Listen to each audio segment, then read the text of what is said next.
λιγότερο από 1,5 λεπτό. Ο Ολυμπιακός έχει κερδίσει ένα φάουλ. Έξω και φεύγουμε για το Champions League. Αυτό έχει γίνει. Η μπάλα περνάει έξω. Οι πανηγυρισμοί που ακούτε είναι από τους ανθρώπους της Ανόρθωσης που έχουν μείνει εκτός αποστολή. Η Ανόρθωση περνάει στους ομίλους του Champions League. Το ξαναλέω. Είναι στους ομίλους του Champions League η Ανόρθωση. Κύριε Φαντέρ, στήριξε το εδώ και τώρα. Οι άνθρωποι δεν μπορούν να πάρουν την πρόκριση.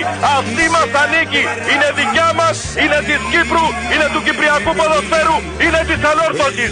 Δώστε μας την, στηρίξτε, λυτρώστε τους ανθρώπους του Ολυμπιακού τώρα. Μην το καθυστερείτε άλλο. Είναι κρίμα, λυπηθείτε τους. Έχουμε να κάνουμε ταξίδι και στην Κύπρο. Βιαζόμαστε να πάμε να πιούμε τις σαμπάνιες μας.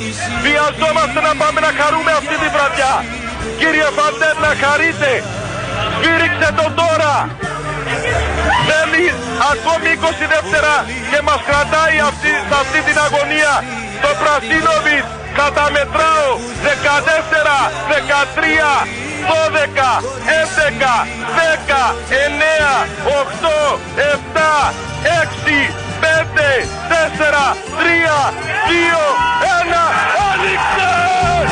Άνοιξε! Είμαστε στους ομίλους του Champions League. Που νοσταλγώ, κόμμα που μ' ανάστησες αμόχωστος, κόμμα που περπάτησα